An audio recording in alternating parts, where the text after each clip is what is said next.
Mois d'août 2010, juste avant l'apparition de la reprise du 31 trois projets. Sur quelques projets, mais on sait que c'était une attitude générale.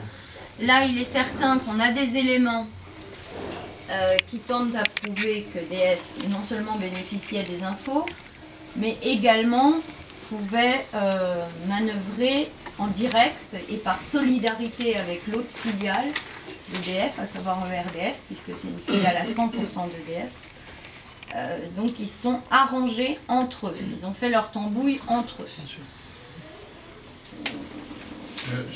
J'ai dans un dossier un chèque déposé le 3, le vendredi 3, mais comme par hasard, il est daté du 1er. Le reçu ERDF est daté du 1er décembre. C'est extraordinaire. Monsieur a une question.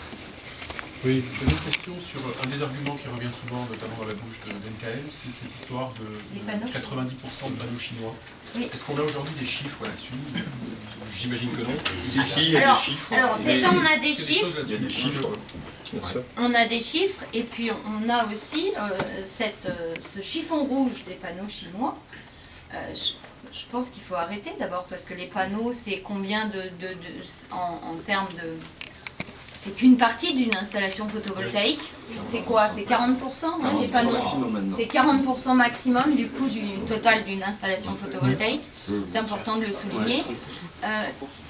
Par ailleurs, et c'est pas là où sont les emplois. Hein, voilà. Il faut savoir que par exemple une usine qui fait 500 MW que je connais, 500 MW, à peu près c'est l'objectif français par an, c'est environ 1000 salariés, une usine. C'est-à-dire que là on parle de 20 000 emplois. Mais si on avait en France une entreprise qui produisait 500 MW, c'est-à-dire les besoins du marché français, c'est 1000 personnes.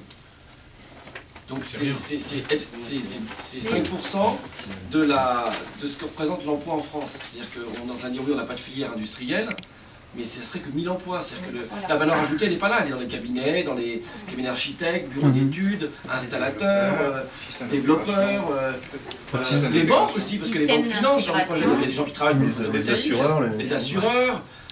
On peut lister